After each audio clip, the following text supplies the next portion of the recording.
Kakalimutan nyo yung ano nyo boundaries nyo Kakalimutan nyo yung boundaries nyo. Una sa lahat, hindi nyo kami binabayaran dito para magtau-tauhan at gawin yung robot at gawin yung katotohanan sa harapan. Pangalawa, hindi ako nag-board exam para lang hindi irespeto na mga katulad nyo wala pa lamang nararating sa buhay. Ang kakapal na mga mukha nyo. Kalma. Baby, kalma.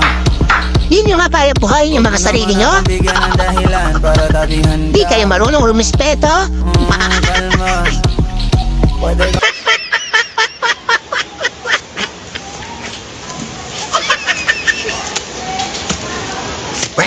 Mag-board exam din kayo para malaman nyo.